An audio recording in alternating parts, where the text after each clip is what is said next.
ప్రభువు యేసుక్రీస్తు నామమున మీ అందరికీ శుభాభివందనాలు. అనుదిన ఆత్మీయ ఆహారం అనే ఈ కార్యక్రమానికి క్రీస్తు పేరట బెరాక చర్చ్ తరపు నుండి మీ అందరినీ ప్రేమపూర్వకంగా ఆహ్వానిస్తున్నాను. ప్రియమైన దేవుని బిడ్డలారా, మన ప్రార్థనకు కొన్నిసార్లు సమాధానం లేట్ అవ్వచ్చు. కొన్నిసార్లు మనకున్నటువంటి పరిస్థితులను బట్టి దేవుడు మన మాట వినట్లేదేమో, మన ప్రార్థన ఆలకించటం లేదేమో అని చెప్పి కొన్నిసార్లు నిరాశ రావచ్చు. కానీ దేవుని వాక్యం ఇలా సెలవిస్తూ ఉంది. దేవుని భక్తుడు ఇలా సెలవిస్తూ ఉన్నాడు. చదువుదాం. కీర్తనల గ్రంథం 13వ అధ్యాయం 5-6 చదువుతున్నాను, చూడండి జాగ్రత్తగా.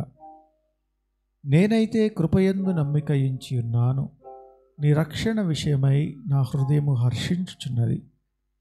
యెహోవా నాకు మహోపకార్యములు చేసి ఉన్నాడు, నేను ఆయనను కీర్తించెదను. ప్రియమైన దేవుని బిడ్డలారా, జాగ్రత్తగా గమనించండి.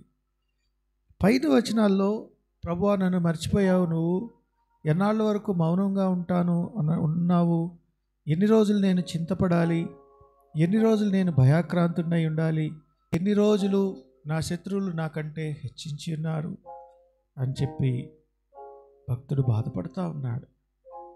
ఎన్నాళ్ళ వరకు నాకు సహాయం చేయకుండా ఉంటావయ్యా అన్నాడు.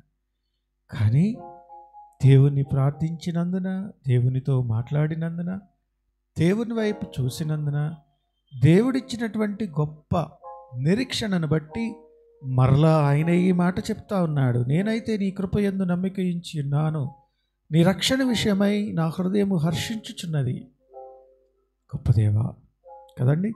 యెహోవా నాకు మహోపకార్యములు చేసి ఉన్నాడు, నేను ఆయనను కీర్తించాను. ప్రియమైన దేవుని బిడ్డలారా, శ్రమ యందు నువ్వు కృంగిపోవద్దు.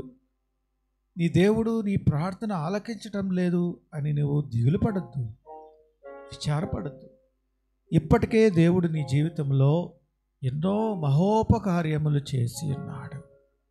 వాటిని బట్టి నిజమైన దేవుణ్ణి స్తుతించుదాం. మన స్థితి ఎరిగినటువంటి మన దేవుడు మన కోరికలన్నిటినీ సిద్ధింపజేస్తాడు, మనకు తోడుంటాడు, మనల్ని కాపాడుతాడు. కాబట్టి నిరాశపడదు.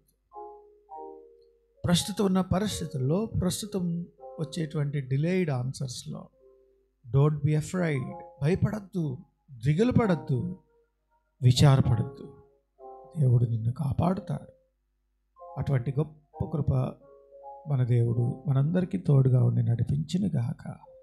ఆమేన్. తలలు వంచండి, ప్రార్థన చేద్దాం. పరిశుద్ధుడా, ప్రేమ కలిగిన తండ్రి, గొప్ప దేవా, నీ పాదాలు కొందనాలు. నీ వైపు చూస్తూ ఉన్నాం. నిజమే, నీ కృపను బట్టి, నీ దయను బట్టి ఇప్పటికే మా లైఫ్లో ఎన్నో మహోపకార్యాలు చేసావు. వాటిని బట్టి స్తుతిస్తూ ఉన్నాం. మా ముందున్నటువంటి శ్రమలు, ఇబ్బందులు, ఇరుకులు మీ చేతిలో పెడుతూ ఉన్నాం. నీవు దయగలిగిన మా దేవుడవు, నీవే సహాయం చేయగలిగినటువంటి దేవుడవు. నీ కృప దయచేస్తావని నమ్ముతూ నీ బిడ్డలందరికీ తోడుగా ఉండమని పరిశుద్ధనామమున ప్రార్థన చేసి వేడుకొంచున్నాం తండ్రి. ఆమేన్. ఇప్పుడు మన తండ్రి అయిన దేవుని ప్రేమ, కుమారుని సహవాసం, పరిశుద్ధాత్మ తోడు సదాకాలం మనకు తోడుగా ఉండి నడిపించి ఆశీర్వదించి కాపాడునుగాక. ఆమేన్. ప్రియమైన దేవుని బిడ్డలారా, ఈ ఛానల్ను సబ్స్క్రైబ్ చేయండి, మీ ఫ్రెండ్స్ అందరికీ షేర్ చేయండి. అంతేకాదు, మీ ప్రార్థన అవసరతలు ఈ క్రింది నంబర్కు తెలియచేయండి. మేమందరం మీకోసం ప్రార్థన చేస్తాం. Thank you.